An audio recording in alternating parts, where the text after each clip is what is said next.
तो हमने अब तक work, conservative and non conservative force और field, energy, work energy theorem, equilibrium, ये हमने टॉपिक कर लिए।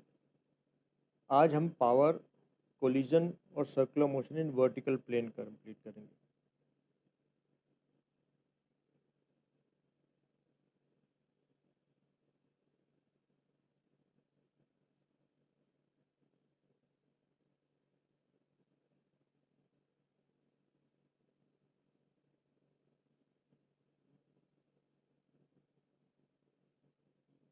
ओके,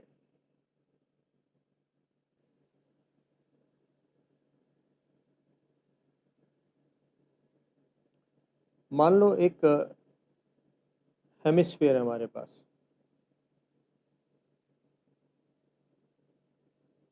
ये ग्राउंड पर फिक्स रखा हुआ है और इसकी रेडियस है आर। इसके टॉप पर कोई एक स्मॉल मास एम रखा हुआ है। सरफेसेस सारे स्मूथ है। इसको हम जरा सा पुश कर देते हैं तो ये ऐसे नीचे गिरने लगेगा। एक जगह ऐसी आएगी, एक पर्टिकुलर एंगल थीटा पर या पर्टिकुलर एक डेप्थ के बाद, एक हाइट के बाद ये नीचे गिरेगा, तब कि ये इस हेमिस्फीयर से कांटेक्ट लूज कर जाएगा। किसी ऑब्जेक्ट का कांटेक्ट लूज करने का मतलब है नॉर्मल रिएक्शन जीरो होना चाहिए, हो जाएगा ना। तो एक जगह ऐसी आएगी जहां पर ये कांटेक्ट लूज कर जाएगा। तो हमें वो लोकेशन फाइंड आउट करनी, यानी ये ऐसा कि वो किस थीटा पर या किस हाइट पर, अगर ऐसा पूछे कि ग्राउंड से कितनी हाइट पर या किस एंगल पर उसने कांटेक्ट से इस स्फीयर से कांटेक्ट लूज कर दिया, तो वो हमें फाइंड आउट करना है। ओके, तो हमको थीटा फाइंड आउट करना है where block loses its contact with the hemisphere। ठीक है, तो देखो इसको अप्रोच कैसे करना है।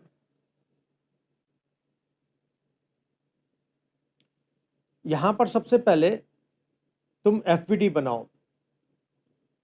तो मैं तुम्हें इस थीटा लोकेशन पर जब ये पार्टिकल पहुंचा है तो उसकी एफबीडी बनाओ। जैसे एक फोर्स मैं तुम्हें बता देता हूँ, एम जी इधर काम कर रहा है। चलो मैं इसको खुद ही कर देता हूँ। एम जी यहाँ काम कर रहा है, नॉर्मल रिएक्शन ऐसे काम कर रही है, ठीक है।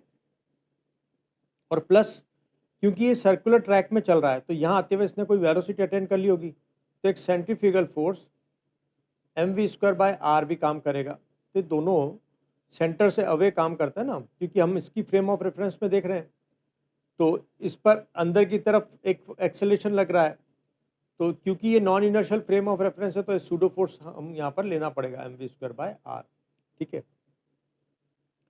अब हम क्या करते हैं, हम मान लेते हैं थीटा पर इसने कांटेक्ट लूज किया, या एच, ये जहाँ से एच डेप्थ पर ये नीचे फॉल हो चुका है।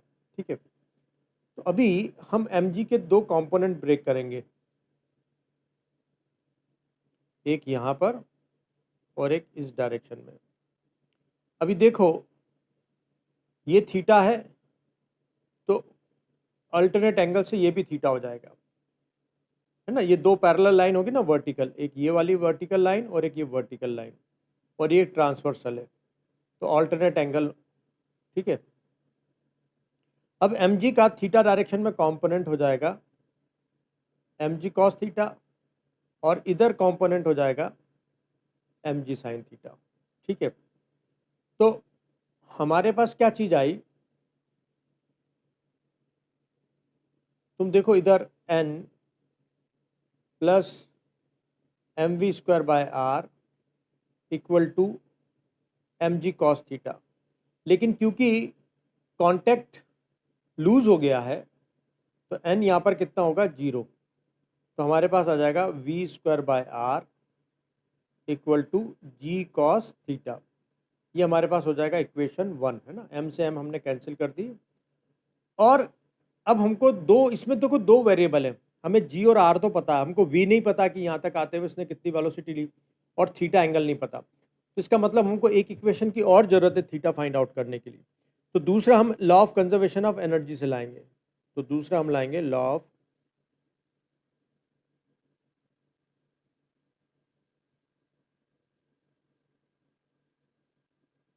इस क्वेश्चन को हम वर्क एनर्जी थ्योरम से भी कर सकते थे, उससे भी सॉल्व हो जाता। और मैं फिर दो यहाँ पर, एक तो इक्विलिब्रियम की कंडीशन और एक law of conservation of energy भी यूज करके इसको कर सकता हूँ।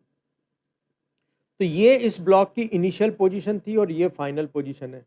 तो इनिशियल की एनर्जी और फाइनल की एनर्जी बराबर होनी चाहिए, ठीक है। अब इनिशियल पर पोटेंशियल प्लस इनिशियल पर काइनेटिक, फाइनल पर पोटेंशियल और फाइनल पर काइनेटिक।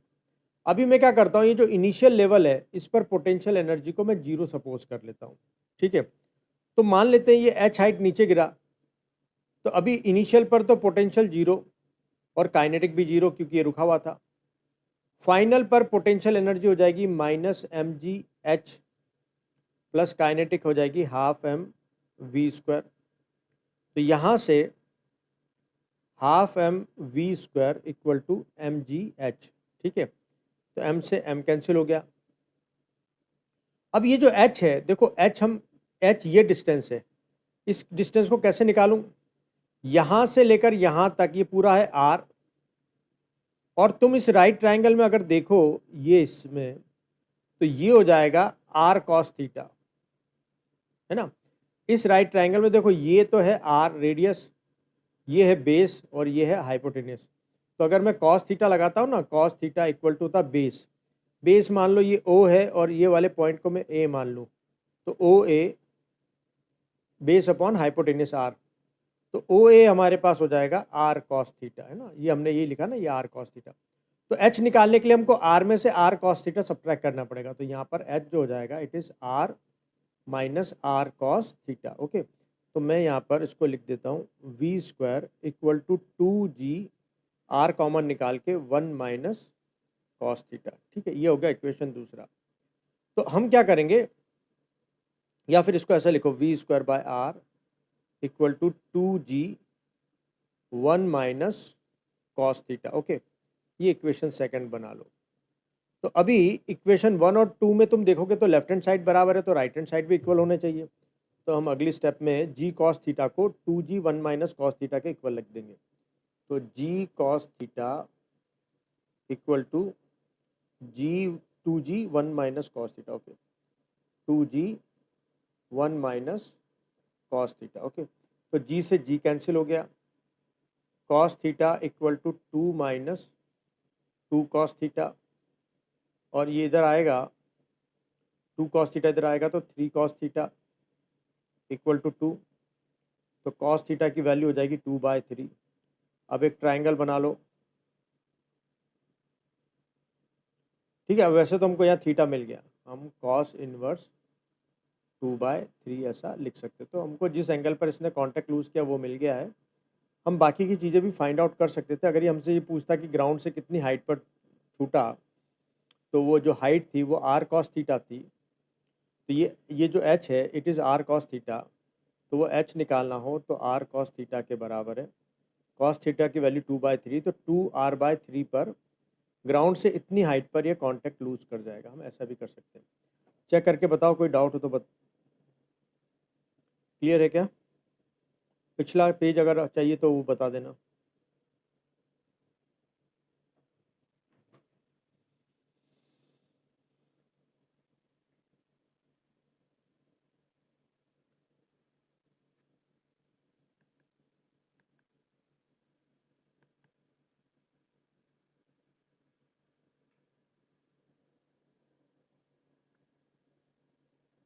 ओके,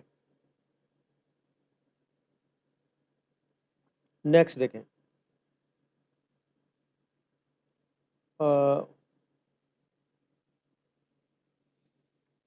एक और क्वेश्चन देखेंगे हम। मान लो एक ब्लॉक हमने सस्पेंड किया हुआ है एक स्ट्रिंग से m मास का। अच्छा नहीं, चलो एक कोलिजन वाला केस हो जाएगा।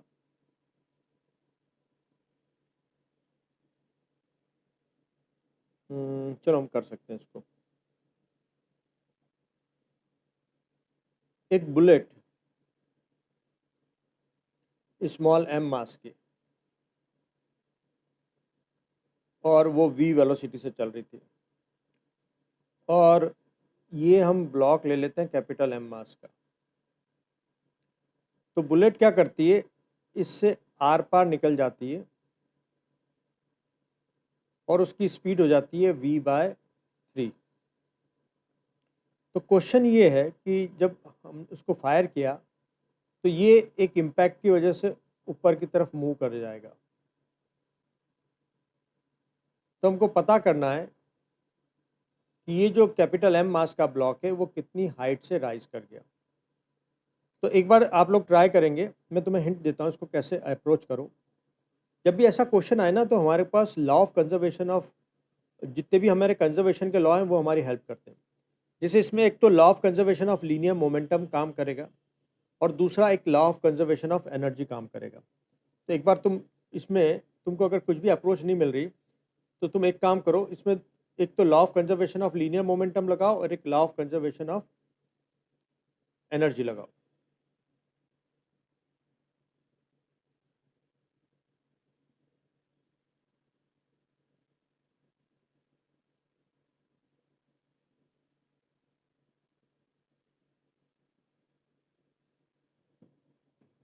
तुम तो सिंपली इस पे law of conservation of energy लगाओ पहले और law of conservation of linear momentum.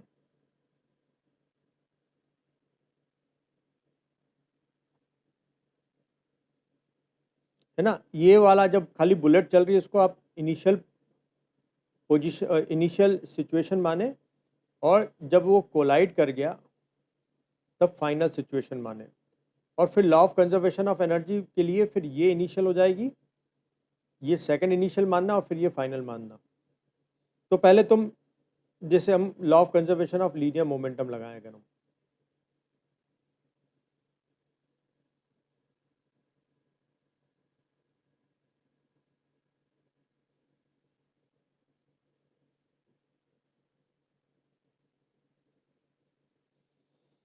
तो उसके अकॉर्डिंग भाई इवेंट से पहले का लीनियर मोमेंटम और इवेंट के बाद का लीनियर मोमेंटम कंजर्व होना चाहिए। तो इवेंट से पहले ये तो रेस्ट पर था, खाली बुलेट चल रही थी, तो mv। ठीक है, इवेंट के बाद ये जो ब्लॉक है हमारा वुडन ब्लॉक, इसने कोई वेलोसिटी अटेंड कर ली होगी और प्लस बुलेट की mv/3। तो ये तो हो गया law of conservation of linear momentum. ठीक है, अब ये जो टक्कर के बाद इस इवेंट को पहला मानो, अब इसको हम इनिशियल मानेंगे और इसको हम फाइनल मानेंगे। अब हम लगाते हैं law of conservation of energy.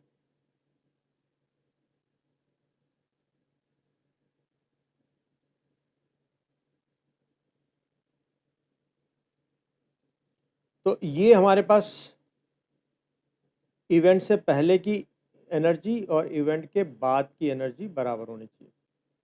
तो इवेंट के पहले की एनर्जी, अभी बुलेट वुलेट तो इसमें से निकल गई है, खाली मास है हमारे पास, तो हाफ mv²। और यहाँ पर जब ये पहुँचता है h हाइट तक ऊपर राइज करता है, तो देखो हमारे पास दो चीज़ें ना इसमें, पोटेंशियल प्लस काइनेटिक, इसमें भी पोटेंशियल प्लस काइनेटिक। ठीक है, तो इसके पास पोटेंशियल तो थी नहीं, हमने इस लेवल पे जीरो पोटेंशियल मान लेना है। तो अब पोटेंशियल जीरो, काइनेटिक थी। अब क्या हुआ, जब ये ऊपर मैक्सिमम हाइट तक चढ़ेगा तब इसकी पोटेंशियल हो जाएगी mgh, लेकिन ये रुक चुका है तो काइनेटिक हो जाएगी इसकी जीरो। ठीक है, अब हम क्या करेंगे कि जैसे यहाँ से m, हमको h हाइट पता करनी कि कितनी हाइट तक वो चढ़ा, तो m से m काट दो, v²/2 into G equal to h। तो ये हाइट हमको ऐसे मिलेगी, लेकिन v² की वैल्यू हमारे पास नहीं है, तो वी स्क्वायर की वैल्यू हम इस फर्स्ट इक्वेशन से निकालेंगे। फर्स्ट इक्वेशन से एम वी इक्वल टू हो जाएगा M V minus M V by 3, तो एलसीएम 3 लेंगे, 3 minus 1 2, 2 M V by 3 equal to M V. यहाँ से v का वैल्यू आ जाएगा 2 एम वी बाय 3m, है ना। इसको हम यहाँ सब्सटीट्यूट कर देंगे। हम इधर सब्सटीट्यूट करते हैं तो 4 M square V square upon ये 2g जो यहाँ पर था ऑलरेडी, और ये हो जाएगा 9 M square equal to h। तो हमें पता चल जाएगा कि कितनी हाइट तक ये राइज करा है ना। तो 2 M square V square upon 9 M square G, इतना हाइट, ठीक है। अगर वो पूछता कि कितना एंगल से ये ऊपर चला गया तो वो भी हम निकाल सकते थे। तुम अगर देखो ये एच का, अगर इसकी लेंथ एल है तो इस राइट ट्रायंगल के अंदर इतना पोर्शन हो जाएगा एल कॉस थीटा। वही इस राइट ट्रायंगल में कॉस थीटा लगा दो तो बेस अपॉन हाइपोटेनियस, तो उससे एल कॉस थीटा आ जाएगा। तो एच इक्वल टू होता है L minus L cos theta, जैसे हमने पिछले केस में किया था ना, 1 माइनस कॉस थीटा, ठीक है। तो हम उसको ऐसा भी लिख सकते थे एल 1 माइनस कॉस थीटा। तो इसको हम सॉल्व करके फिर थीटा की वैल्यू भी ला सकते हैं, तो हम इस तरह से थीटा भी फाइंड आउट कर सकते हैं। देखो मैंने तुम्हें law of conservation of linear momentum और law of conservation of energy का यूज बताया। कोई डाउट हो तो बताएं।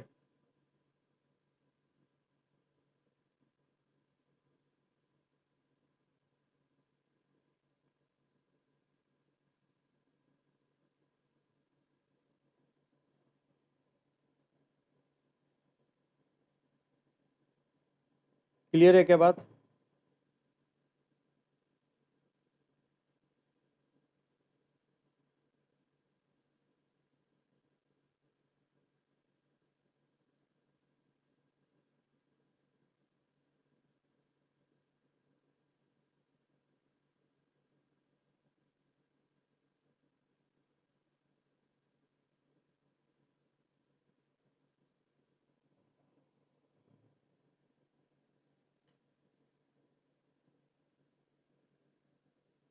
कोई डाउट?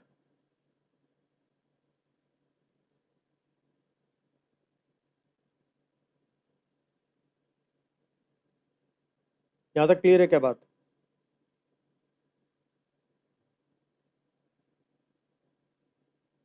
ओके,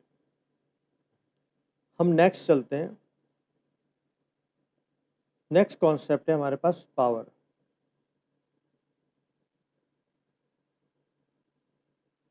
देखो पावर क्या है, इट इज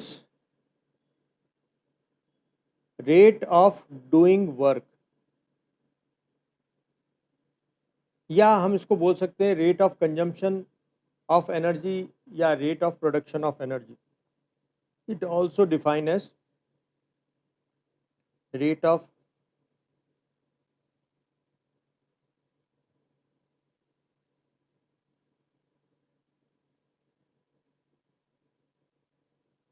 कंजम्पशन या प्रोडक्शन,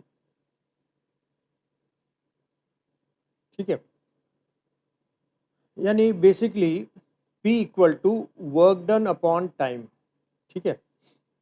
और अगर तुम्हें इंस्टेंटेनियस निकालना हो तो D W by D T, या ये एनर्जी अपॉन टाइम भी होता है, D E upon D T, ऐसे भी हो जाएगा।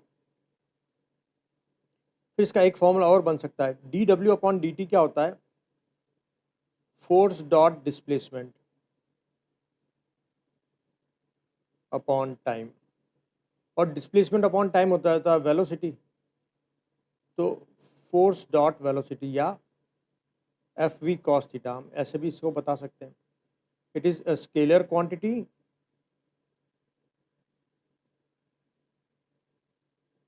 और इसका ऐसा यूनिट है वॉट, डब्ल्यू से। इसकी कुछ और यूनिट्स भी हैं, जैसे किलोवाट, 1000 वाट के बराबर। 1 मेगावाट 10⁻6 वाट के बराबर।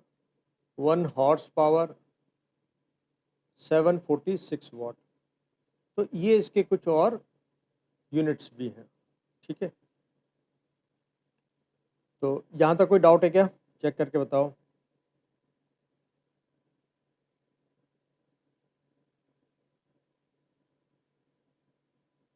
ये क्लियर है? फिर हम इसके कुछ क्वेश्चंस देखेंगे।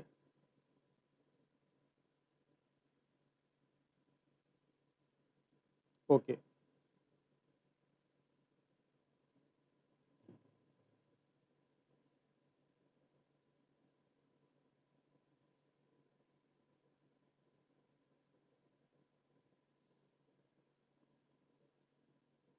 अब जैसे मान लो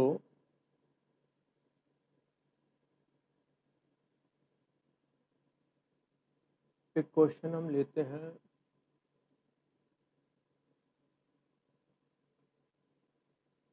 मान लो एक मोटर है, इलेक्ट्रिक मोटर। यहाँ पर एक वेल है,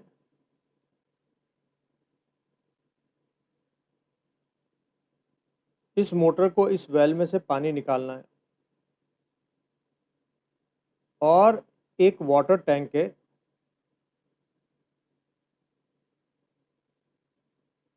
कोई सर्टेन हाइट पर। इस मोटर को वहां तक पानी पहुंचाना है।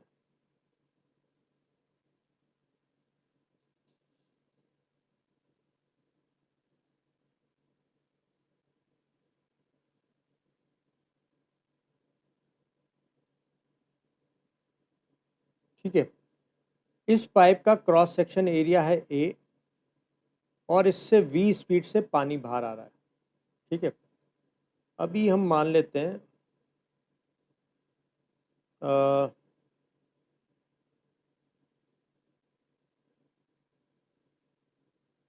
ये मान लो ग्राउंड का लेवल है, ये डेप्थ है मान लो 10 मीटर,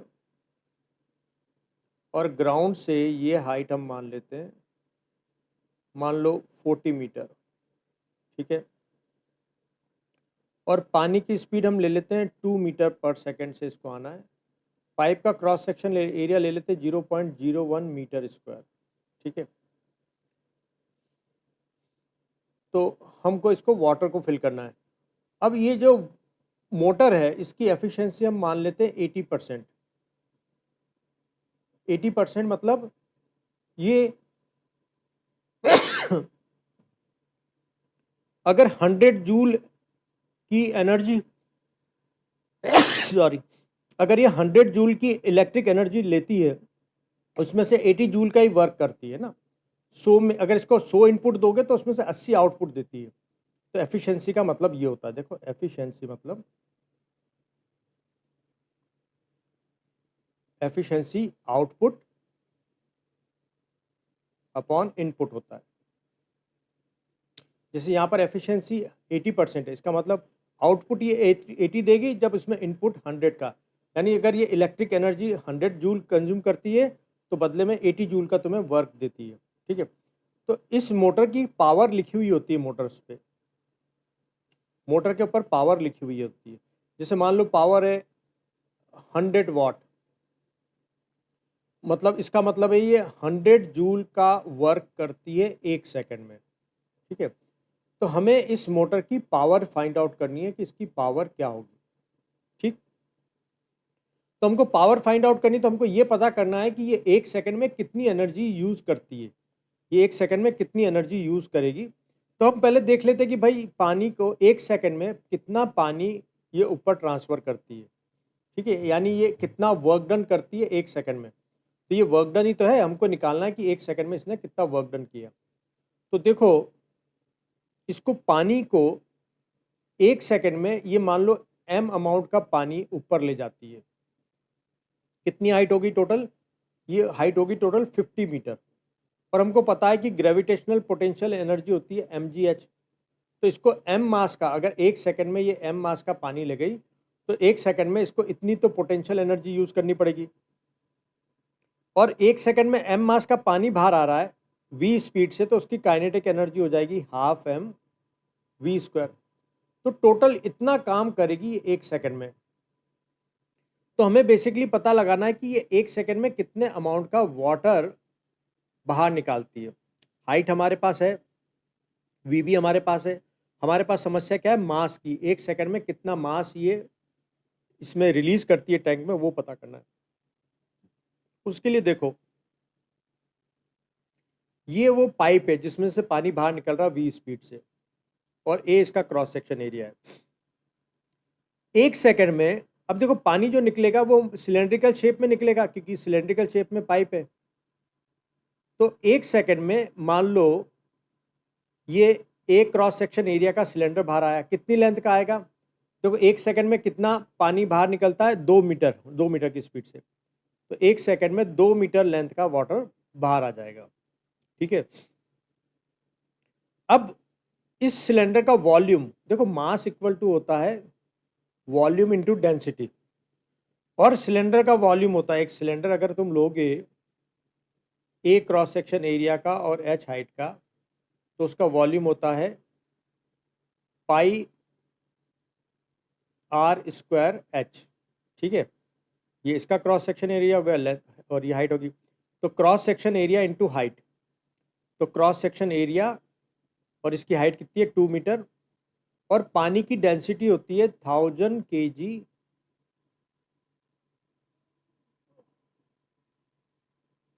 देखो तो मैं पानी की डेंसिटी के बारे में बताता हूँ। डेंसिटी इक्वल टू होता है मास अपॉन वॉल्यूम।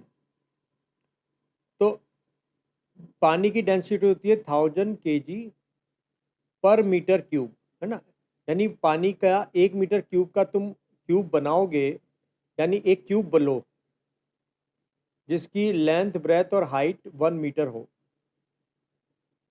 तो इतने पानी का मास हो जाएगा 1000 kg। ठीक है, ये स्टैंडर्ड है हमारे पास। तो ये 1000 से मल्टीप्लाई कर दो, तो इतना मास 1 सेकंड में जा रहा है। तो हम देखो कितना काम किया वो हमको निकालना था, तो हमने mgh plus half m v square किया, इसमें से m कॉमन ले लिया हमने, gh plus half v square. Mass जो हमारे पास आया वो आया 2AV, 2 ए था 0.01,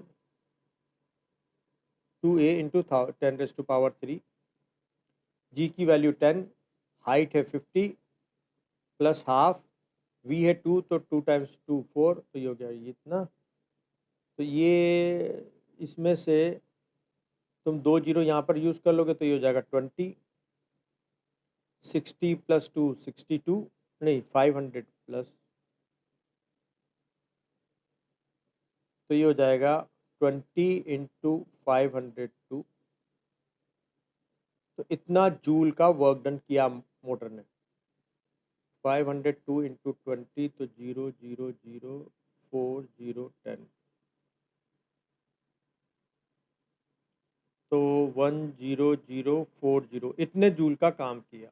ठीक है, अभी लेकिन मोटर की एफिशिएंसी 80% है, यानी अगर मोटर 80 जूल का काम करती है तो इलेक्ट्रिसिटी का कंजम्पशन कितना करती है 100 जूल।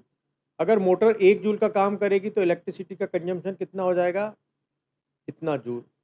अगर मोटर काम करती है 10040 जूल का, तो इलेक्ट्रिसिटी कंज्यूम करेगी वो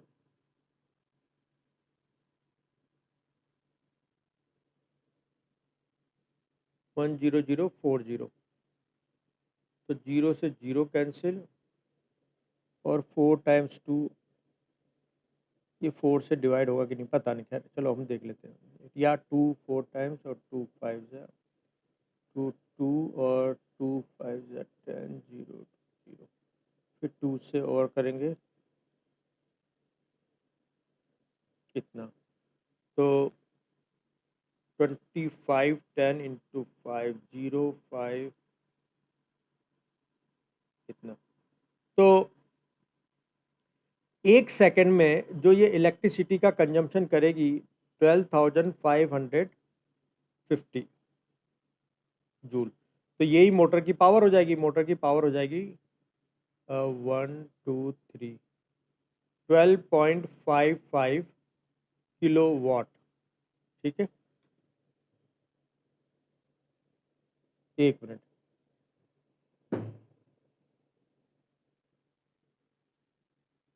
हेलो। मैं बढ़िया, आप कैसे हो?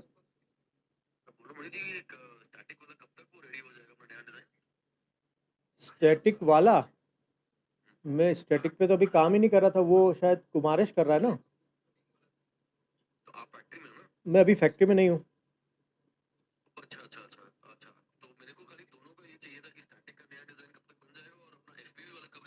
FPV वाला तो मैं वो खाली उसका अपना ये जो वो जो शिपमेंट आ रहा है ना अपना, जो चाइना से शिपमेंट आ रहा है ना, मैं खाली उसका वेट कर रहा हूँ, बाकी तो तैयार है।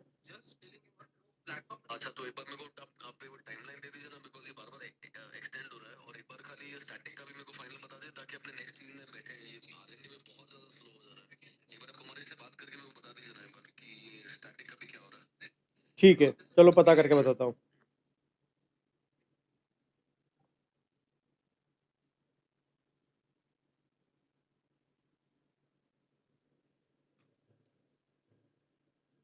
वन मिनट, बस 1 मिनट, स्टार्ट कर रहा हूँ। इसमें कोई डाउट हो तो चेक करो। मैं एक बार पुराना वाला भी पेज खोल देता हूँ, एक बार चेक करो कोई डाउट है क्या।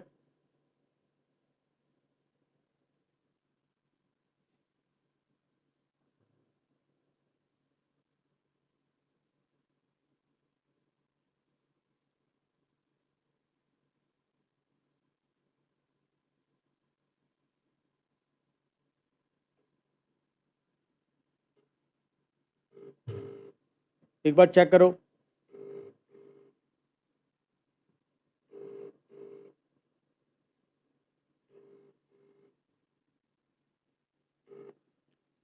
ठीक है, हम नेक्स्ट कॉन्सेप्ट पे चलते हैं।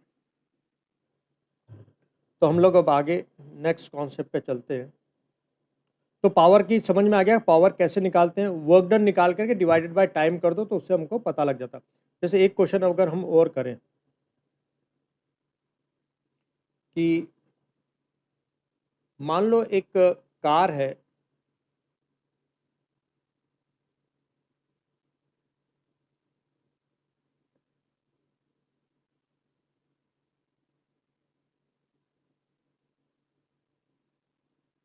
वो एक कांस्टेंट स्पीड से चल रही है, मान लो 0.2 मीटर पर सेकेंड से, और कार का इंजन जो फोर्स लगाता है वो फोर्स मान लो 10 न्यूटन का लगा रहा है। तो कार की पावर बताओ। तो इस केस में कार की पावर हो जाएगी FV cos थीटा। ठीक है, अभी फोर्स और वेलोसिटी में, क्योंकि कार को आगे चलने के लिए आगे ही फोर्स लगाना है, तो थीटा हो जाएगा 0 डिग्री। तो उस केस में 10 × 0.2 × cos 0 = 1। तो 2 वाट की पावर हो जाएगी। यहाँ तक क्लियर है बात?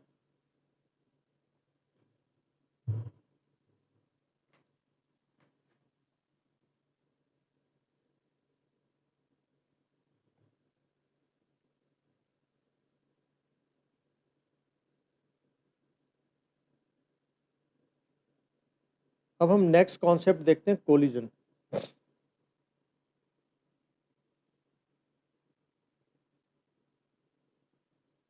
कोलिजन क्या है?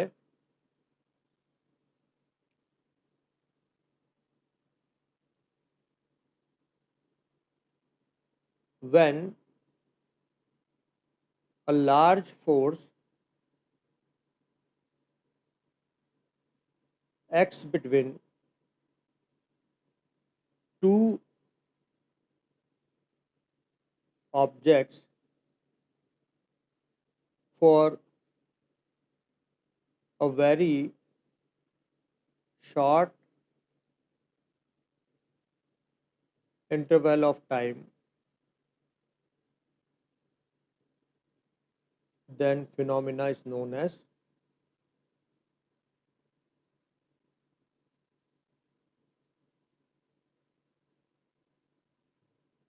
कोलिजन।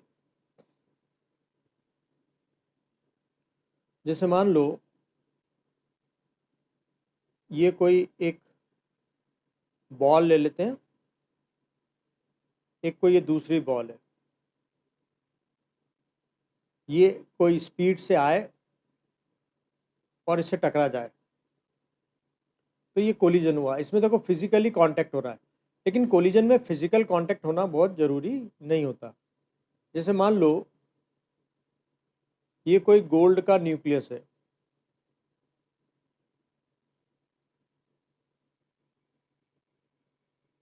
तो इसके ऊपर जब अल्फा पार्टिकल की हम बमबारिंग करते हैं तो अल्फा पार्टिकल इससे दूर से ही रिपेल हो जाते हैं, क्योंकि दोनों के ऊपर पॉजिटिव चार्ज है। अल्फा पार्टिकल पे 2 यूनिट पॉजिटिव चार्ज और 4 यूनिट उसका मास होता है। तो ये अल्फा पार्टिकल आएगा तो ये न्यूक्लियस इसके ऊपर एक रिपल्शन फोर्स लगाएगा, जिससे ये डिफ्लेक्ट हो जाता है। तो इसमें एक्चुअली फिजिकल कांटेक्ट नहीं हुआ, तो कोलिजन के लिए फिजिकल कांटेक्ट होना जरूरी नहीं है। अब कोलिजन देखो 3 टाइप के होते हैं।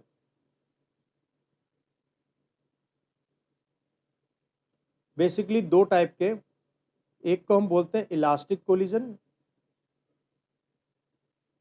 और एक को बोलते हैं हम इन इलास्टिक।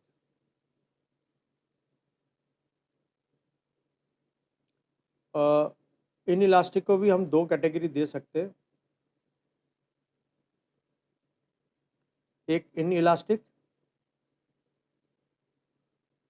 और एक परफेक्टली इन इलास्टिक।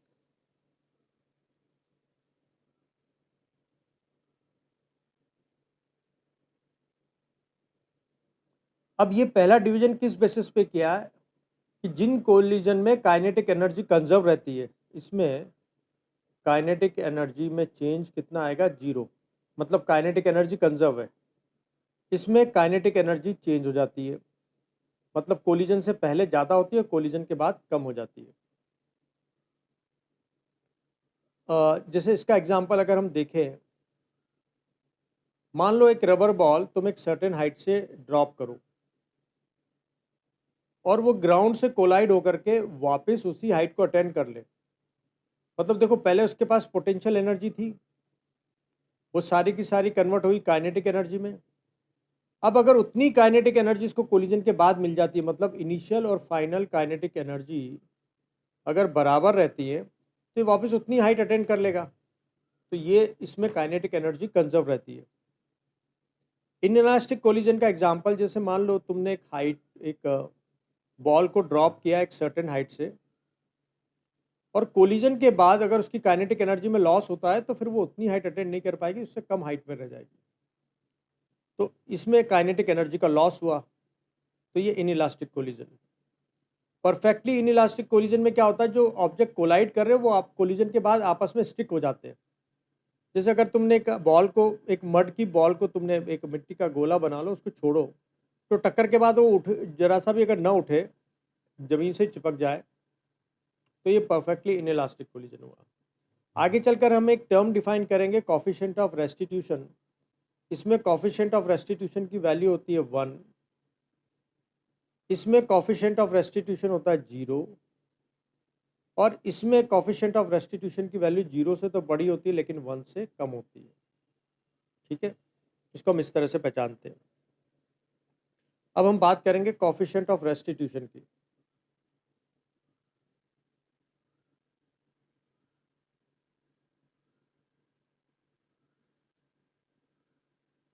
ई से डिनोट करते हैं। अब देखो क्या है कि मान लो तुम्हारे पास 2 पॉइंट ऑब्जेक्ट्स थे,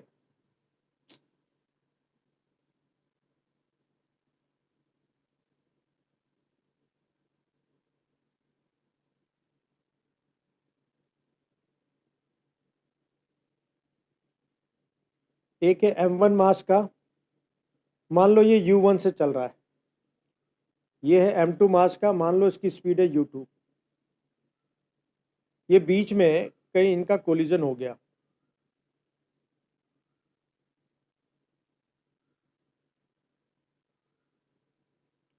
फिर ये कोलिजन के बाद सेपरेट हो गए।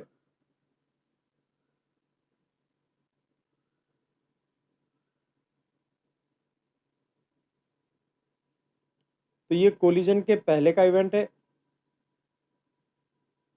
Before collision. यहां पर कोलिजन हुआ है और ये है आफ्टर कोलिजन।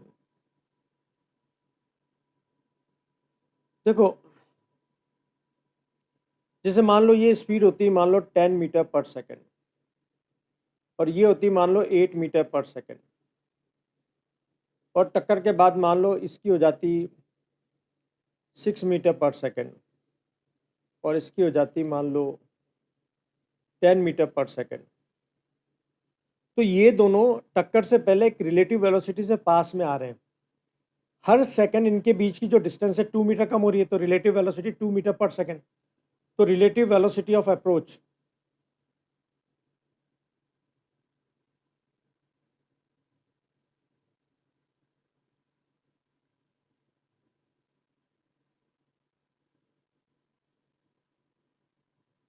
जो कि हमारे पास u1 माइनस u2, और ये दोनों सेपरेट हो रहे हैं। देखो, ये हर सेकंड आगे वाला जो पार्टिकल है वो 4 मीटर से सेपरेट होता जा रहा है। तो v2 माइनस v1 ये हो जाएगी रिलेटिव वेलोसिटी ऑफ सेपरेशन।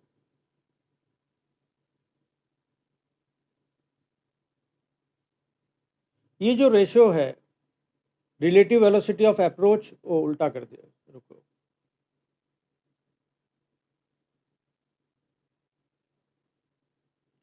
ये होता है v2 minus v1 upon u1 minus u2।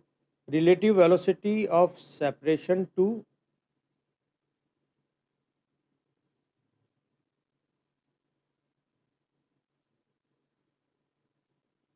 Relative velocity of approach, इसको हम बोलते हैं कॉफिशिएंट ऑफ रेस्टिट्यूशन। इसकी वैल्यू 0 या 0 से बड़ी, 1 या 1 से छोटी होती है। 0 वैल्यू होती है परफेक्टली इनइलास्टिक कोलिजन के लिए,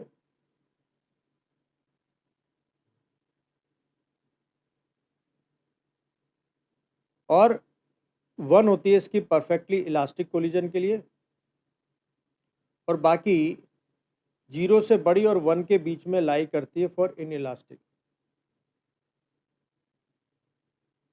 ये यहाँ तक कोई डाउट हो तो बताएं।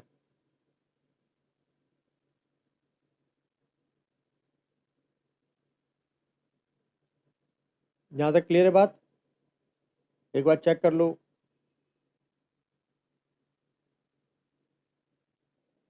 अब हम नेक्स्ट देखते हैं कि कोलिजन, हमारे पास हम दो तरह के कोलिजन है,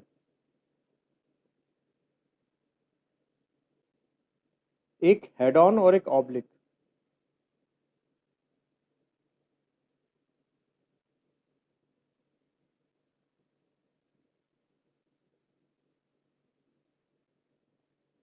हेड ऑन का मतलब है एक ही लाइन के अलॉन्ग होना। जैसे मान लो दो पार्टिकल है, वो एक स्ट्रेट लाइन के अलॉन्ग मूव कर रहे थे, उनके बीच में कोलिजन हुआ, और कोलिजन के बाद भी वो सेपरेट हुए और एक ही लाइन पे मूव कर रहे हैं, तो ये हेड ऑन कोलिजन हुआ। ऑब्लिक में एक प्लेन में होता है कोलिजन, जैसे कोई एक पार्टिकल आया, वो इससे कोलाइड हुआ, कोलिजन के बाद मान लो ये इस डायरेक्शन में मूव कर गया और ये दूसरा वाला पार्टिकल इस डायरेक्शन में, तो इसमें एक प्लेन में होगा मोशन और इसमें एक स्ट्रेट लाइन के अलॉन्ग होगा। ठीक है, तो हम सबसे पहले देख रहे हैं हेड ऑन कोलिजन।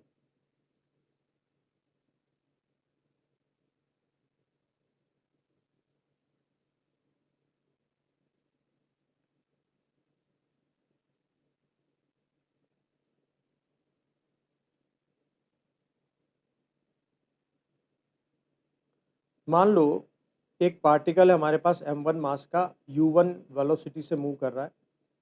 दूसरा पार्टिकल है हमारे पास m2 मास का, u2 वेलोसिटी से मूव कर रहा है। इनके बीच में कहीं पे कोलिजन हुआ, और फिर ये सेपरेट हो गए। पहला वाला पार्टिकल v1 वेलोसिटी से मूव कर रहा है और सेकंड वाला पार्टिकल v2 वेलोसिटी से मूव कर रहा है। अब एक इंपॉर्टेंट बात ध्यान देने की ये है कि जब कोलिजन होता है ना तो फर्स्ट वाला पार्टिकल सेकंड पे फोर्स लगाता है, force on second due to first, और सेकंड वाला फर्स्ट पे फोर्स लगाता है, force on first due to second. तो कोलिजन के वक्त एक बार ध्यान रखना है कि किसी भी टाइप का कोलिजन हो, चाहे वो इलास्टिक हो या नॉन इलास्टिक इनइलास्टिक हो, यहां पर काइनेटिक एनर्जी कंजर्व नहीं रहती ड्यूरिंग कोलिजन। तो kinetic energy does not conserve during collision in all type of collisions. ठीक है, ये ध्यान रखने वाली बात है, क्योंकि क्या होता है जब दो पार्टिकल टकराते हैं तो वो डिफॉर्म हो जाते हैं। अब अगर वो वापस रिफॉर्म हो गए और एनर्जी वापस गेन कर ली तब तो इलास्टिक कोलिजन हो जाएगा, अदरवाइज इन इलास्टिक रहेगा। तो ये तुम्हें ध्यान रखना है, नीट में आया हुआ क्वेश्चन है कि कोलिजन के वक्त चाहे वो इलास्टिक कोलिजन हो, कोलिजन के ड्यूरिंग उसमें काइनेटिक एनर्जी कंजर्व नहीं रहेगा। ठीक है, तो अब देखो ये कोलिजन के पहले का इवेंट है, ये कोलिजन के दौरान है, और ये कोलिजन के बाद का इवेंट है। ठीक है, अब ध्यान से समझो। अब ये कैसा भी कोलिजन हो, इसमें इंटरनल फोर्सेस हैं, एक्सटर्नल फोर्स लगा नहीं सिस्टम पे, तो इसमें लीनियर मोमेंटम कंजर्व रहेगा। तो हम क्या करेंगे, फर्स्ट यूज करेंगे लॉ ऑफ कंजर्वेशन ऑफ। जैसे हमको सपोज इनिशियल कंडीशन दी हुई है कि m1 और m2 मास है, u1 और u2 से चल रहे हैं। कोलिजन के बाद हमको v1 और v2 फाइंड आउट करना है, तो हम एक्चुअली एक्सप्रेशन फाइंड आउट कर रहे हैं v1 और v2 का। तो हम यूज करेंगे लॉ ऑफ कंजर्वेशन ऑफ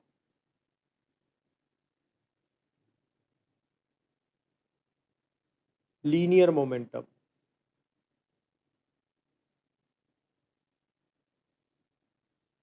तो इसमें कोलिजन के पहले का लीनियर मोमेंटम और कोलिजन के बाद का लीनियर मोमेंटम सेम रहना चाहिए। कोलिजन से पहले देखो दोनों पार्टिकल चल रहे हैं, m1 u1 से प्लस m2 u2 से, और कोलिजन के बाद m1 v1 plus m2 v2। तो ये हमारे पास है फर्स्ट इक्वेशन। सेकंड हमारे पास है कोफिशिएंट ऑफ रेस्टिट्यूशन का एक्सप्रेशन। तो कोफिशिएंट ऑफ रेस्टिट्यूशन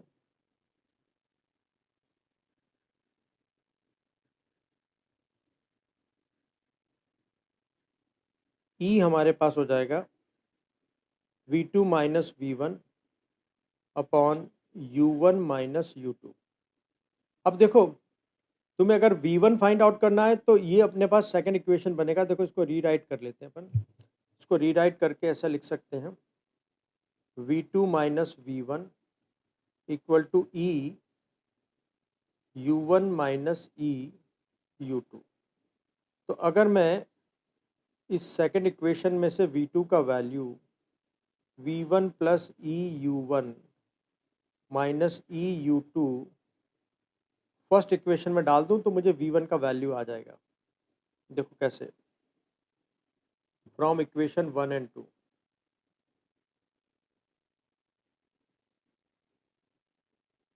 तो ये हमारे पास m1 u1 plus m2 u2 equal to m1 v1 plus m2। तो v2 का वैल्यू हम रख देते हैं v1 प्लस ई, ये हमारे पास था ई u1 सॉरी। ठीक है, इसको एक स्टेप और सॉल्व कर लेते हैं।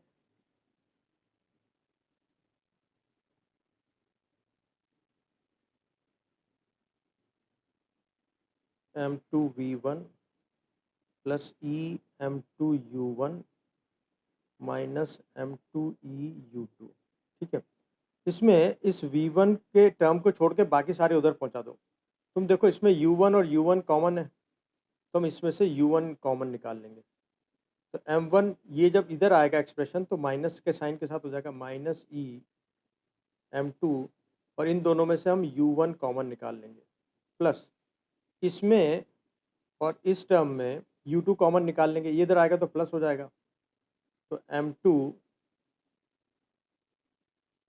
M2U2 दोनों कॉमन आ जाएगा, M2U2 कॉमन निकाल लो तो 1 प्लस ई बचेगा, और इन दोनों में से V1 हम कॉमन निकाल लेंगे तो M1 प्लस M2 बचेगा। तो हमारे पास एक्सप्रेशन आ जाएगा V1 equal to M1 minus E M2 U1 upon M1 plus M2 plus M2U2 1 plus E upon, तुम्हें ये फॉर्मूला याद रखना है ना, ये क्योंकि वहाँ ड्राइव तो करोगे नहीं तुम एग्जाम में, तो ये फॉर्मूला याद रखना है।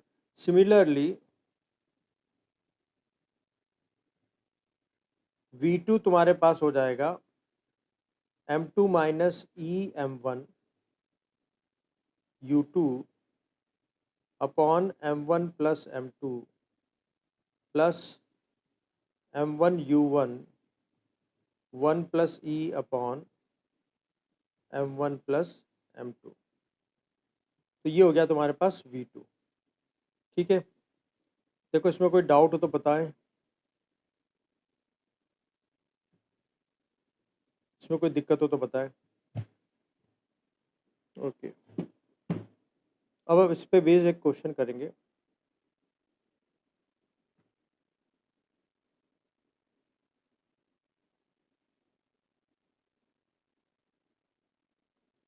मान लो ये एक पार्टिकल है 2 kg का, और एक पार्टिकल है 3 kg का। ये जा रहा है मान लो 10 मीटर पर सेकंड से, और ये पार्टिकल जा रहा है मान लो 8 मीटर पर सेकंड से, और ये इनइलास्टिक कोलिजन है और कोफिशिएंट ऑफ रेस्टिट्यूशन है हाफ। तो हमें फाइंड आउट करना है V1 कितना होगा, कोलिजन के बाद दोनों की वेलोसिटी हमको फाइंड आउट करना है। तो एक बार ट्राई करो थोड़ी देर के लिए, फिर मैं तुम्हें बताता हूँ। देखो हमारे पास V1 का फॉर्मूला है M1 minus E M2 U1 upon M1 plus M2 plus M2 U2 1 plus E upon M1 plus M2।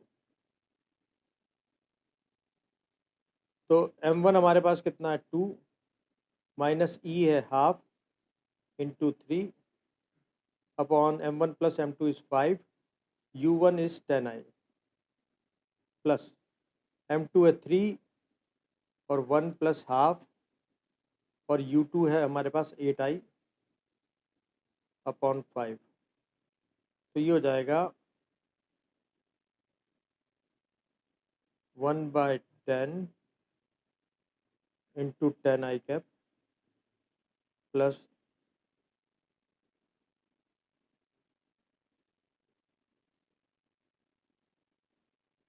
72 upon 10i cap. तो ये हो जाएगा हमारे पास 82/10i कैप, मतलब 8.2 आई मीटर पर सेकंड। चेक करो आंसर सही है या गलत।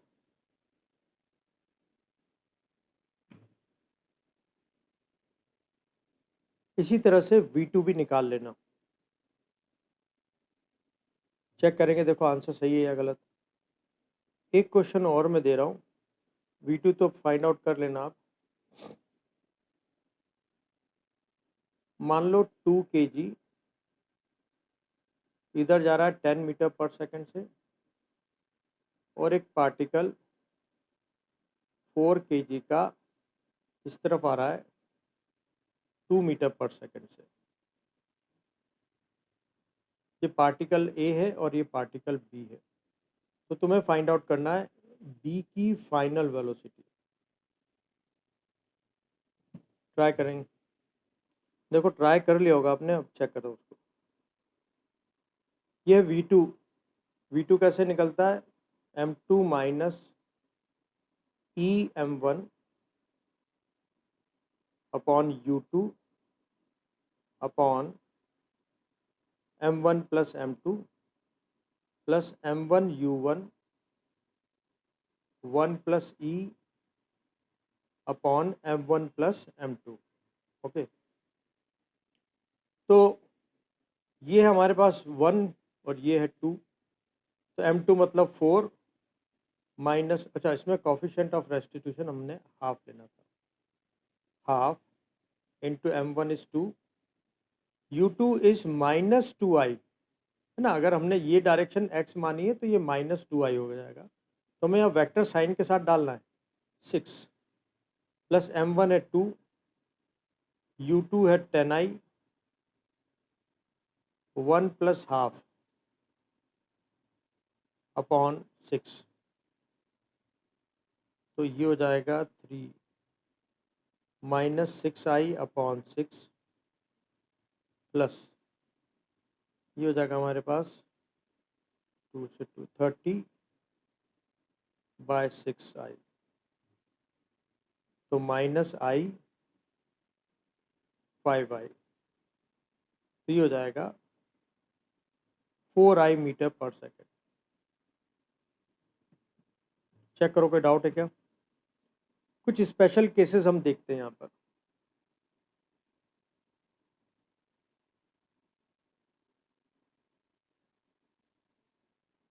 नंबर 1, अगर मैं ये मानूं कि m1 और m2 बराबर हैं और ठीक है, चलो हम m1 और m2 को इक्वल मानते हैं, तब क्या होगा। तब देखो v1, हम इसको m ही ले लेते हैं, v1 निकलता है m1 minus E m2 u1 upon m1 plus m2 plus m2 u2 1 plus E upon m1 plus m2, और हम साथ में मान लेते हैं कि ये इलास्टिक कोलिजन है। तो देखो m माइनस m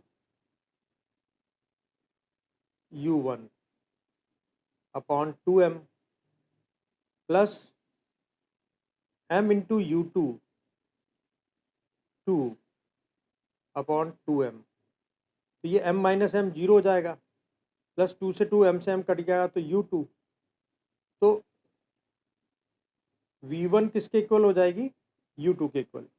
चेक करो कोई डाउट। और देखो अब हम v2 फाइंड आउट करेंगे। v2 इक्वल टू होता है m2 माइनस ई m1 u2 upon m1 plus m2 plus m1 u1 1 plus E upon m1 plus m2। इसमें हम सब्सटीट्यूट करेंगे m minus m u2 upon m1 plus m2 plus m u1 into 2 upon 2m, तो इससे v2 equal to आ जाएगा हमारे पास u1। देखो क्या हुआ, इन्होंने आपस में वेलोसिटी एक्सचेंज कर ली। मतलब अगर ये केस होता, जैसे मान लो ये 2 kg का है, ये भी 2 kg का है, ये चल रहा है 10 से और ये चल रहा है 8 से, जब कोलिजन के बाद हम देखेंगे तो ये आपस में अपनी स्पीड चेंज कर लेते हैं।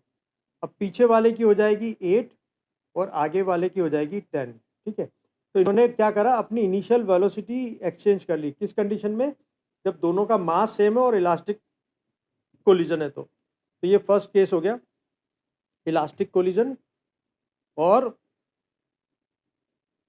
उसमें दोनों मास सेम होना। अब एक और स्पेशल केस बता रहा हूं।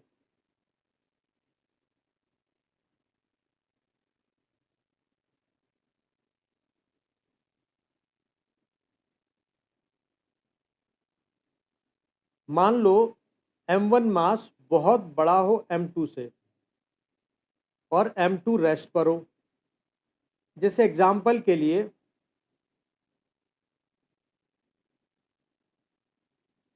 मान लो एक रोड पर कोई ड्रम रखा हुआ है, वो रेस्ट पर है, और एक ट्रक चलता हुआ आ रहा है।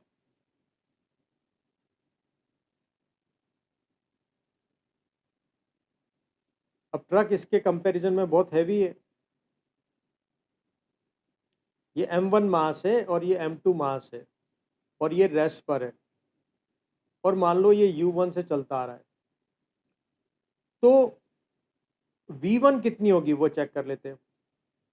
v1 होती है m1 minus E m2 u1 upon m1 plus m2 plus u2 m2 1 plus E upon m1 plus m2। अब m1 m2 के मुकाबले बहुत बड़ा है, तो हम m2 को लगभग 0 मान लेंगे m1 के मुकाबले। तो m1 हमारे पास m1 हो गया, इसको हमने 0 कंसिडर कर लिया, ये हट गया, और यहाँ पर भी m1, क्योंकि हम m2 को 0 मान रहे हैं। तो m2 यहाँ 0 मानेंगे तो पूरा टर्म 0 हो जाएगा u1। तो देखो टक्कर के बाद भी जो ट्रक की स्पीड है वो सेम रहेगी, क्योंकि अगर ट्रक एक ड्रम से टकराया है तो उसकी स्पीड पे कोई फर्क नहीं पड़ेगा। लेकिन ड्रम के साथ क्या होगा वो देखते हैं। तो v2 का फॉर्मूला होता है m2 माइनस ई m1 u2 upon m1 plus m2 plus m2 u2 1 plus E upon m1 plus m2। देखो u2 0 है तो ये टर्म पूरा 0 हो जाएगा, इक्वल टू ये होगा m, और m2 को हम निगलेक्ट कर रहे हैं तो m2 हमारे पास 0 हो गया, माइनस m, ओ एक मिनट रुको, फॉर्मूला मैंने गलत लिख दिया, ये टर्म 0 नहीं होगा, ये टर्म पूरा 0 हो जाएगा।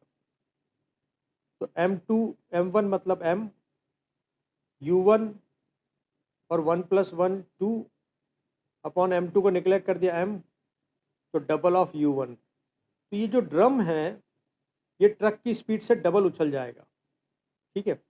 जैसे मान लो अगर ये चल रहा होता 2 मीटर पर सेकंड से, तो टक्कर के बाद ये ड्रम जो है 4 मीटर पर सेकंड से उछल जाता और ट्रक की स्पीड सेम बनी रहती। कोई डाउट? अब हम थर्ड क्वेश्चन देखते हैं। मान लो m2 बहुत बड़ा हो m1 से और वो रुका हुआ भी हो। जैसे एग्जांपल के लिए एक वॉल ले लो,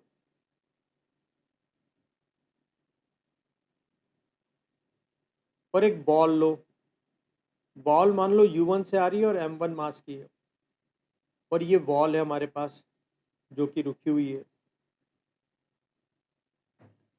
तो अब देखो v1 जो होता है m1 minus E m2 u1 upon m1 plus m2 plus m2 u2 1 plus E upon m1 plus m2।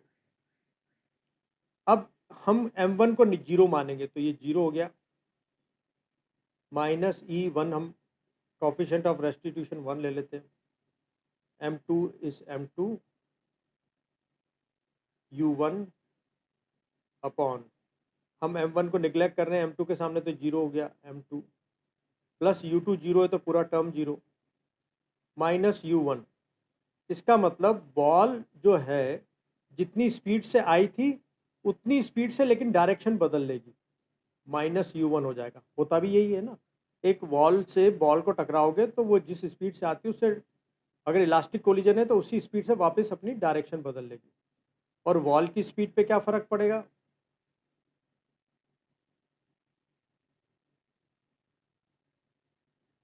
हम पहले फॉर्मूला लिख लेते हैं।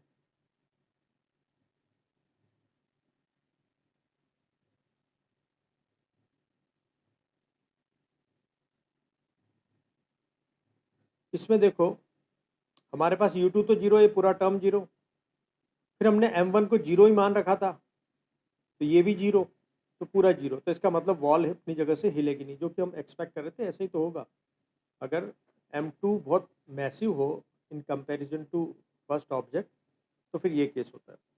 तो ये कोलिजन के केस हो गए हमारे पास ख़त्म। अब हम एक इम्पॉर्टेंट टॉपिक स्टार्ट करेंगे, circular motion in vertical plane.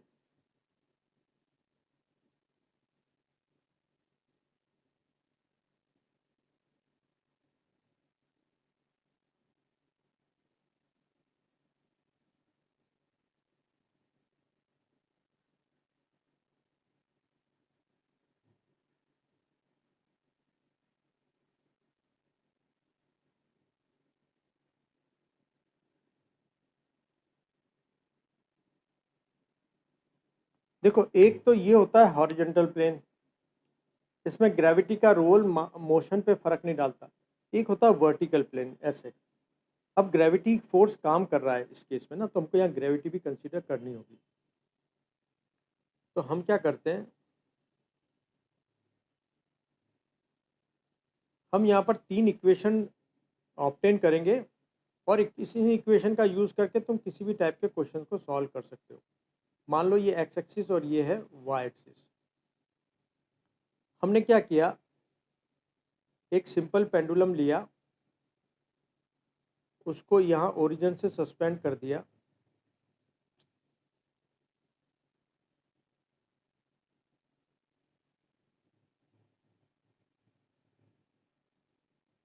और उसके साथ एक बॉब अटैच कर देते हैं। ये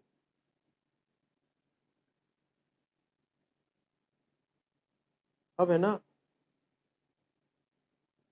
ये इस सर्कुलर ट्रैक में मूव कर सकता है। हम इसकी डिफरेंट डिफरेंट लोकेशंस देखते हैं। ये इसका लोएस्ट पॉइंट है, ये इसका मिडिल पॉइंट है, और ये इसका हाईएस्ट पॉइंट है मोशन के दौरान, और ये मिडिल पॉइंट दूसरी तरफ का, तो इसको एम डैश से दिखा देते हैं। लोएस्ट पॉइंट पर हम इसको एक वेलोसिटी देते हैं वी एल, ठीक है ना। तो ये चलता है पूरा, और ये हमने t इक्वल टू 0 टाइम पर लोएस्ट पर इसको वी एल दी थी, और ये चलता हुआ किसी p पॉइंट पर आ गया और इसने थीटा एंगल सब्सटेंड कर दिया, ऐसे। तो हम यहाँ पर बनाएंगे एफ बी डी। ये एम जी काम करेगा, यहाँ पर टेंशन काम करेगा, और एक सेंट्रीफ्यूगल फोर्स काम करेगा, M V P square upon, ये मान लेते हैं स्ट्रिंग की लेंथ है स्मॉल एल, ये चीज़ हो जाएगी। अब हम क्या करेंगे, एम जी के 2 कंपोनेंट करते हैं। एक ये वर्टिकल के साथ थीटा एंगल है, तो थीटा एंगल यहाँ हो जाएगा। तो एम जी का थीटा डायरेक्शन में component M G cos theta, और इससे टेंजेंशियल डायरेक्शन में component M G sine theta. तो एक इक्वेशन तो देखो हमको इक्विलिब्रियम से मिल जाएगा। तुम देखो यहाँ पर जो टेंशन है टीपी, उसने इन दोनों फोर्सेस को बैलेंस किया हुआ है। तो एक इक्वेशन तुम्हारे पास TP equal to M G cos theta plus M V P square by L, this is equation 1, है ना। हम मान लेते हैं कि इस वक्त पार्टिकल अपने इस लोएस्ट पॉइंट से h हाइट ऊपर चढ़ गया, ठीक है। अब एक हमारे पास ये h, देखो यहाँ से लेकर यहाँ तक पूरा l है, और यहाँ से लेकर यहाँ तक अगर तुम इस राइट ट्रायंगल की हेल्प लोगे तो ये हो जाएगा एल कॉस थीटा, जैसे हमने पहले निकाला ना, base by hypotenuse, hypotenuse L है, तो इससे एल कॉस थीटा जाएगा। तुम देखो एच कैसे मिलेगा, L minus L cos theta, तो एच जो तुम्हें मिलेगा L minus L cos theta, तो H equal to L common ले लो, 1 माइनस कॉस थीटा। ये इक्वेशन नंबर 2 है। तीसरा इक्वेशन एनर्जी कंजर्वेशन से आएगा। एनर्जी कंजर्वेशन के हिसाब से एल पॉइंट पर जो एनर्जी थी टोटल, वो पी पॉइंट की एनर्जी के बराबर होनी चाहिए। तो एल पर पोटेंशियल प्लस एल पर काइनेटिक, पी पर पोटेंशियल प्लस पी पर काइनेटिक, ठीक है। हम एल पॉइंट के पर पोटेंशियल एनर्जी को 0 लेवल ले लेते हैं, तो यहाँ पर पोटेंशियल एनर्जी 0 और kinetic energy half M V L square, और पी पॉइंट पर पोटेंशियल एनर्जी हो जाएगी M G H plus kinetic energy हो जाएगी half M V P square. तुम चाहो तो एम और 2 से मल्टीप्लाई कर दो इसको, तो ये हो जाएगा V L square equal to 2 GH plus V P square. तो ये हो जाएगा इक्वेशन नंबर 3। तो तुमको ये 3 इक्वेशन ध्यान रखने, अब इसका यूज़ करके हम देखो डिफरेंट डिफरेंट इसमें कैसेस को ऑब्टेन करेंगे। पहले तो चेक करो यहाँ तक कोई डाउट है क्या, या क्लियर है तुम्हें?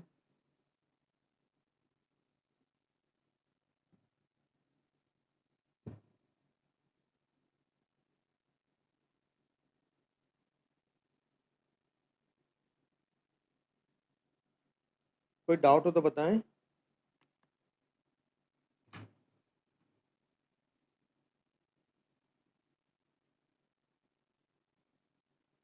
ओके,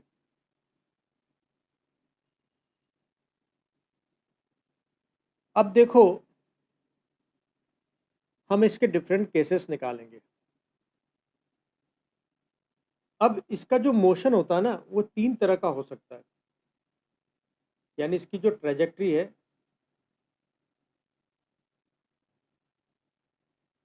वो 3 पॉसिबिलिटीज है। नंबर 1 हो सकता है सर्कुलर हो, मतलब ये जो तुम्हारे पास सिंपल पेंडुलम है, तुमने यहाँ पर वी एल दी, तो हो सकता है ये पूरा कंप्लीट सर्कल बनाए। ठीक है, ऐसा कब पॉसिबल होता है? जब V L is greater than और equal to square root of 5GL। Lowest point पर कम से कम स्पीड रूट 5GL हो या उससे बड़ी हो तो कंप्लीट सर्कल लगाता है। सेकेंड केस ये हो सकता है ऑसिलेशन इन बिटवीन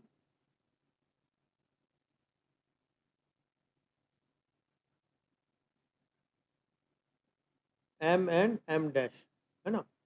देखो इसके जो पाथ है, सर्कुलर ट्रैक है, उसमें हमने एक तो ये एम और ये एक एम डैश दिया, तो ये हो सकता है ऐसे ऑसिलेशन करें इसके बीच में। वो कंडीशन में क्या होना चाहिए, इसके जो लोएस्ट पॉइंट पर स्पीड है वो 0 से तो बड़ी हो, लेकिन रूट 2GL के इक्वल और लेस देन हो, तब ये ऑसिलेशन कर पाएगा। तीसरा केस है ना, फर्स्ट केस में क्या है कि लोएस्ट पॉइंट पर वेलोसिटी ग्रेटर देन और इक्वल टू 5GL, और इस केस में लोएस्ट पर 0 से बड़ी लेकिन रूट 2GL के इक्वल और छोटी। अब अगर तीसरा केस कि VL पर स्पीड रूट 2GL से तो बड़ी हो, मतलब मिडिल पॉइंट को तो क्रॉस कर जाएगा, लेकिन रूट 5GL से छोटी हो, मतलब हाईएस्ट पॉइंट पर नहीं पहुंच पाएगा, है ना। यहाँ पर ये है हाईएस्ट पॉइंट, यहाँ तक नहीं पहुंच पाएगा। तो ये क्या होगा,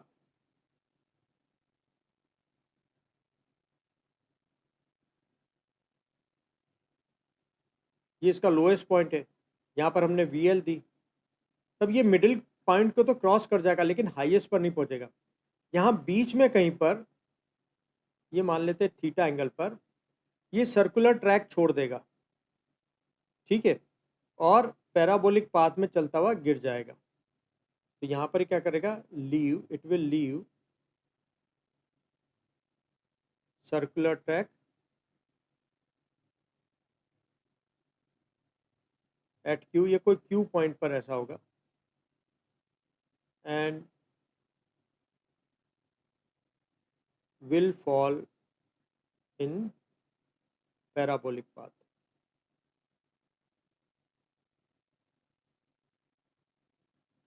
तो हम ये 3 कंडीशंस देखेंगे, हमको किन किन कंडीशंस में ऑब्टेन होती है, तो तुम्हें यहाँ पर ये ध्यान रखना है। देखो चेक करो कोई डाउट है क्या। अब देखो यहाँ पर कुछ चीज़ें ध्यान रखनी, अब हम केस 1 ले रहे हैं,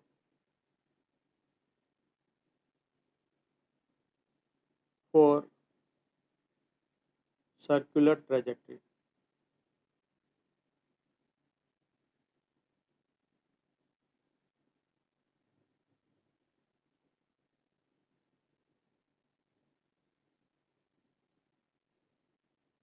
हम लोएस्ट पर कितनी मिनिमम स्पीड दे। देखो तुम इसको, तुम्हारा काम है बस यहाँ से इसको हाईएस्ट पॉइंट तक पहुँचा देना। तुमने यहाँ तक पहुँचा दिया तो फिर अपने आप फॉल हो जाएगा। तो हमको देखो, यहाँ पर लोएस्ट पॉइंट पर टेंशन होती है TL, हाईएस्ट पॉइंट पर टेंशन होती है TH। ठीक है, अब टेंशन कभी नेगेटिव नहीं हो सकती। इसको तुम बस इतनी मिनिमम वेलोसिटी दो कि जस्ट ये H तक पहुंच जाए, तो TH हाईएस्ट पॉइंट पर जो टेंशन होगी इट विल बी लोएस्ट, तो हाईएस्ट पॉइंट पर टेंशन हो जाएगी 0। तुम्हें इतनी वेलोसिटी इसको देनी है ताकि ये हाईएस्ट पॉइंट पर जाकर के टेंशन बस 0 हो जाए, तो फिर ये नीचे आ जाएगा। अब तुम्हारे पास एक फॉर्मूला है TP equal to mg cos theta plus MVP square by L। ठीक है, हम P को रिप्लेस करेंगे विथ H। ऐसा करते हैं तो देखो ये हमारे पास ये थीटा था, तो जब ये H पॉइंट पे हो जाएगा तो थीटा की वैल्यू कितनी हो जाएगी 180 डिग्री। ठीक है, तो हम ऐसा ही करते हैं, तो TH मैंने P को रिप्लेस किया H से, mg cos 180 लगाना होगा plus MVH square by L। तो हमारे पास देखो TH हाईएस्ट पॉइंट पर 0, या देखो अभी अभी चलो इसको हम बाद में लेते हैं। तो हाईएस्ट पॉइंट पर TH या तो 0 हो टेंशन या उससे बड़ा हो, तो हम एक काम करते हैं, हमको पता है कि यहाँ से स्टार्ट कर लेते हैं। हाईएस्ट पॉइंट पर टेंशन या तो 0 हो या उससे बड़ा हो, मतलब mg, और cos 180 होता -1, तो minus mg plus MVH square by L must be greater than और इक्वल टू 0। तो MVH square by L must be greater than और इक्वल टू mg। इससे इसको काट दो, VH square must be greater than और स्क्वायर रूट ऑफ GL। ठीक है ना। अब देखो हमारे पास तीसरा इक्वेशन जो है, ये तो फर्स्ट इक्वेशन था हमारे पास,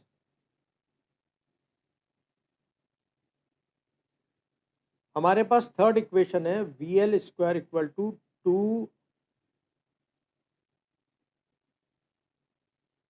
2GL प्लस VP स्क्वायर। एक minute, 2GL 2GH 2GH plus VP square. ठीक है, अब अगर हम देखो यहाँ पर H जो है it is L1 minus cos theta, हम वो रख देते हैं। हमको तो लोएस्ट पर स्पीड निकालनी ना, हमें हाईएस्ट पे तो मिल गई कि भाई हाईएस्ट पॉइंट पर इस केस में speed must be greater than और equal to square root of GL। ठीक है, तो ये तुम्हारे पास हो जाएगा 2GL 1 माइनस, देखो अगर हम P को H से रिप्लेस कर रहे हैं तो थीटा 180 होगा, तो कॉस 180 होता -1, तो -1 प्लस -1 तो 2L हो जाएगा। तो मैं डायरेक्ट इसको लिख देता हूँ 2L प्लस VH स्क्वायर। तो VH square is equal to VL square minus 4GL। ठीक है, अब हम VH, यहाँ पर जो हमारे पास VH स्क्वायर है वो उसमें ये सब्सटीट्यूट कर देते हैं, तो VL square minus 4GL must be greater than और स्क्वायर इक्वल टू GL। तो VL square must be greater than और इक्वल टू 5GL। तो इसका मतलब VL इज ग्रेटर देन और इक्वल टू रूट 5GL, है ना। तो यही कंडीशन था हमारे पास कि एक कंप्लीट सर्कल मोशन के लिए हमारे पास लोएस्ट पॉइंट पर वेलोसिटी या तो रूट 5GL हो या 5GL से बड़ी हो। देखो यहाँ तक कोई डाउट, यहाँ तक क्लियर है। तो सर्कुलर ट्रैक के लिए हमको इतना वेलोसिटी कम से कम चाहिए होता है।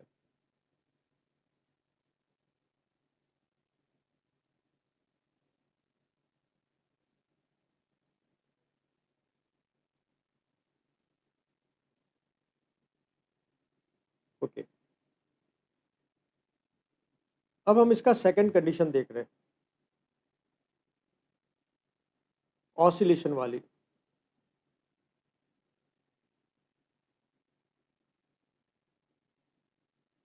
तो देखो हम इसको लोएस्ट पे कितनी वेलोसिटी दे, बस देखो बस ये यहाँ तक आ जाए, इसके ऊपर ना जाए, तो ये ऑसिलेशन करेगा। तो हम चाहते हैं कि इसका Vm जो हो जाए वो 0 हो जाए, और हमारे पास फॉर्मूला है VL square equal to 2GH plus VP square. और देखो अगर हम P को M से रिप्लेस करेंगे तो H हो जाएगा हमारे पास L के बराबर, क्योंकि तुम्हें पता है ना जो जनरल पॉइंट आता है P वो यहाँ पर आता है, तो वो H ये होता है। फिर जब P M में रिप्लेस हो जाएगा तो देखो ये पूरा H हो जाएगा, तो L के बराबर हो जाएगा। तो हम VL square equal to 2G into L plus VM square, और हम चाहते हैं कि Vm जो हो जाए वो 0 हो जाए ऑसिलेशन के लिए, तो VL square equal to 2GL। तो यानी VL जो है वो 0 से तो बड़ा हो लेकिन √2GL से छोटा या उसके बराबर हो, तो ऑसिलेशन की कंडीशन मिलेगी। चेक करो, देखो कोई डाउट। बस एक कंडीशन और लेकर के फिर हम कुछ 4-5 क्वेश्चंस करेंगे और फिर आज की क्लास खत्म करेंगे। ये लास्ट टॉपिक चल रहा है आज की क्लास का।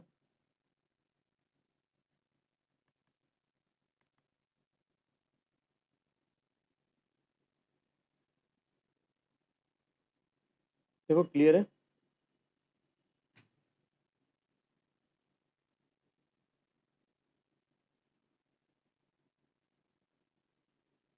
अब लास्ट केस,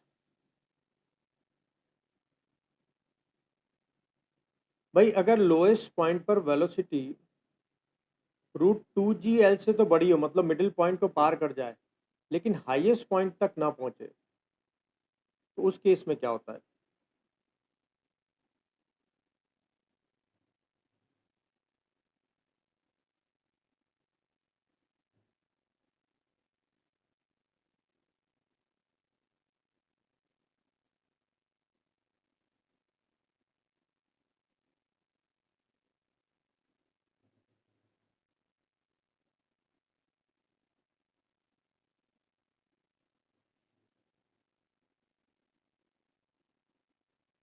देखो हमने लोएस्ट पॉइंट पर उसको इस तरह से वेलोसिटी दी VL, 2GL से तो बड़ी थी तो मतलब M को तो क्रॉस कर जाएगी, लेकिन 5GL से छोटी तो H तक तो नहीं पहुंचेगी। तो ये पार्टिकल कोई Q पॉइंट पर अपना सर्कुलर ट्रैक छोड़ देगा। मान लो ऐसा हॉरिजेंटल के साथ थीटा एंगल पर करता है, तो सर्कुलर ट्रैक छोड़ने के लिए कंडीशन है कि जो टेंशन हो वो 0 हो जाए। जब स्ट्रिंग का टेंशन 0 हो जाती है तब वो ट्रैक लूज कर जाता है और फिर पैराबोलिक पाथ में चलते हुआ गिर जाता है।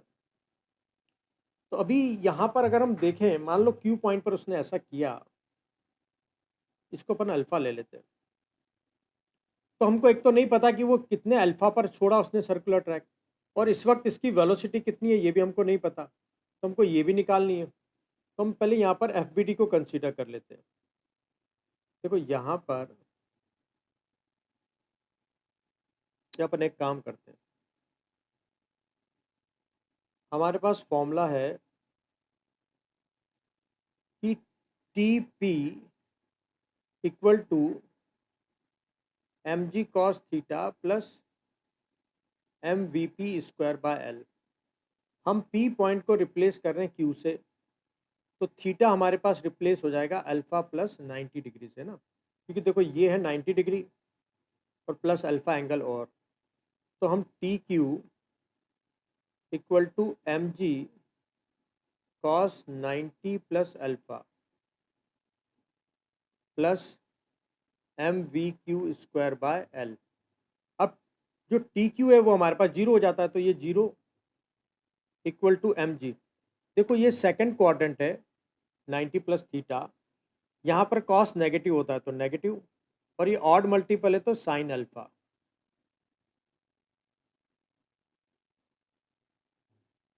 तो यहाँ से हमको मिलेगा M V Q square by L equal to M G sine alpha. तो एम से एम कैंसिल हो गया, तो sine alpha equal to V Q square by G L. एक ये चीज़ आ गई हमारे पास।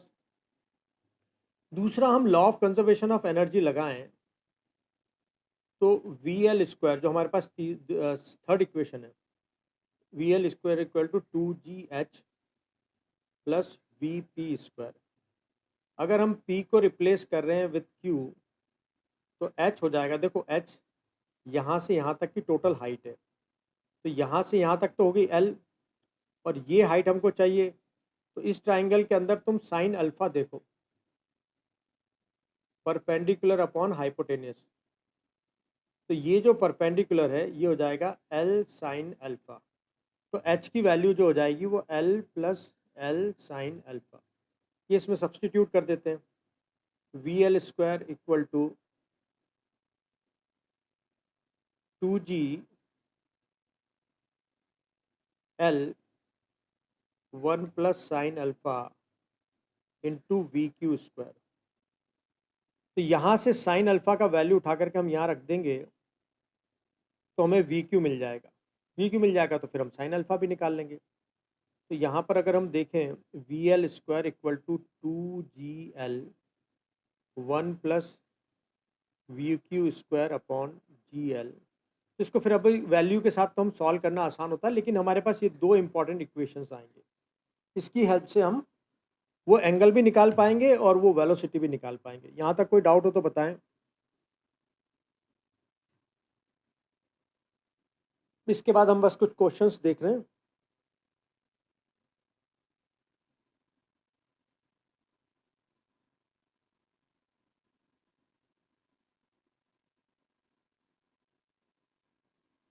यहाँ तक क्लियर है बात?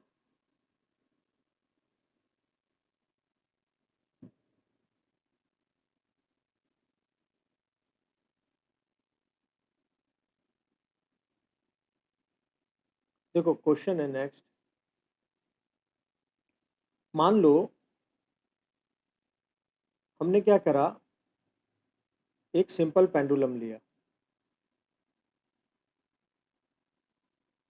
इसका मास m है और लेंथ l है स्ट्रिंग की। मैंने फिर इसको यहाँ पर ले गया, मैं इसको, और यहाँ से मैंने इसको छोड़ दिया। अब मैंने क्या किया, यहाँ पर इस सस्पेंशन पॉइंट से x डिस्टेंस पर एक नेल लगा दिया। तो जैसे ये धागा नीचे आएगा तो धागा इससे टकरा जाएगा। धागा टकरा जाएगा तो इस नेल के चारों तरफ सर्कुलर मोशन करेगा ऐसे, है ना। यहाँ पर नेल है, ये आया धागा, इससे टकराया, फिर ये घूम जाएगा पूरा। तो मेरे को ये x इस तरह से डिसाइड करना है कि ये पूरा कंप्लीट सर्कल मोशन ले पाए। तो हमको x फाइंड आउट करना है सो दैट कि ये जो पार्टिकल है it can be in circular motion. तो मैं आपको 1 मिनट का टाइम दे रहा हूँ, एक बार ट्राई करो, फिर मैं सॉल्यूशन बताता हूँ।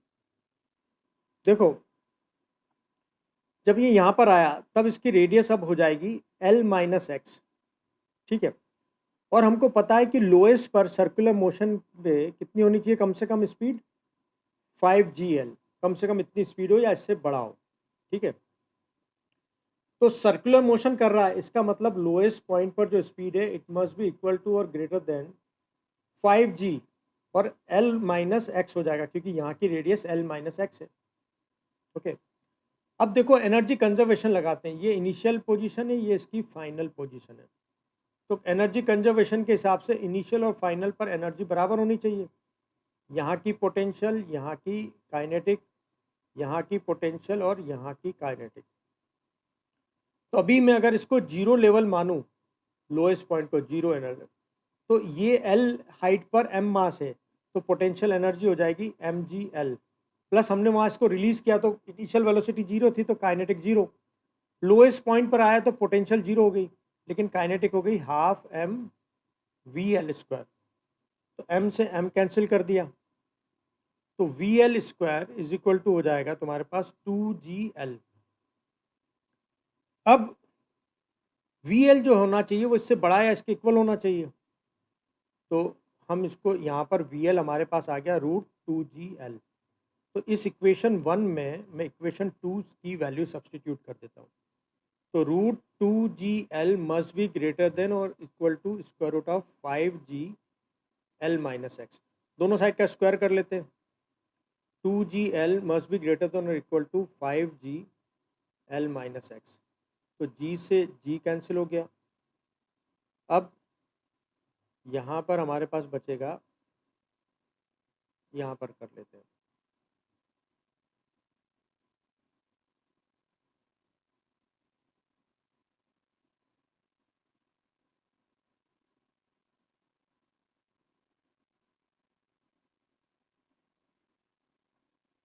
तो 2L must be greater than और equal to 5L minus 5x।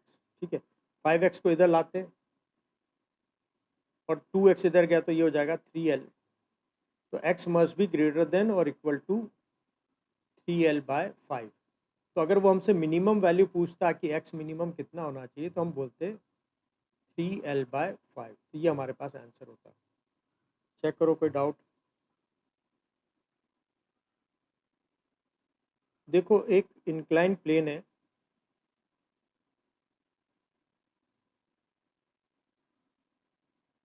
और इसके नीचे एक सर्कुलर ट्रैक बना हुआ है। इसका रेडियस है r और ये है हाइट h। यहाँ पर हमने एक स्मॉल m मास का एक ऑब्जेक्ट छोड़ा, को रिलीज किया। ये h मिनिमम क्या हो ताकि ये कंप्लीट सर्कुलर मोशन कर पाए। ठीक है, ये क्वेश्चन है। तो हमको पता है कि कंप्लीट सर्कल के लिए लोएस्ट पॉइंट पर वेलोसिटी √5GR या उससे बड़ी हो। ठीक है, तो ये हमारे पास इनिशियल है और ये हमारे पास फाइनल पोजीशन है। तो इनिशियल की टोटल एनर्जी फाइनल की टोटल एनर्जी के इक्वल होनी चाहिए। इनिशियल पर पोटेंशियल, इनिशियल पर काइनेटिक, फाइनल पर पोटेंशियल प्लस फाइनल पर काइनेटिक इक्वल होनी चाहिए। अभी मैं इस लेवल को जीरो पोटेंशियल एनर्जी लेवल ले लेता हूँ। तो यहाँ पर पोटेंशियल एनर्जी हो जाएगी इसकी mgh प्लस हमने इसको रिलीज किया तो काइनेटिक जीरो। लोएस्ट पॉइंट पर ये हो जाएगी जीरो और काइनेटिक एनर्जी हो जाएगी हाफ mvl स्क्वायर। तो m से m काट दो, तो vl square is equal to 2gh। ठीक है ना, या vl is equal to square root of 2gh। हम इस vl की वैल्यू यहाँ रख देते हैं। √2gh must be greater than और equal to square root of 5gr। दोनों साइड का स्क्वायर कर दो, तो 2gh must be greater than equal to 5gr। G से जी कैंसिल कर दो, तो h must be greater than और इक्वल टू 5/2r। तो ये आंसर हो जाएगा। तो मिनिमम वैल्यू इसकी होनी चाहिए 5/2r। देखो कोई डाउट हो तो बताओ, नहीं तो फिर आज की क्लास हम कैंसिल बस एंड करते हैं। ठीक है, तो आज की क्लास हम एंड कर रहे हैं।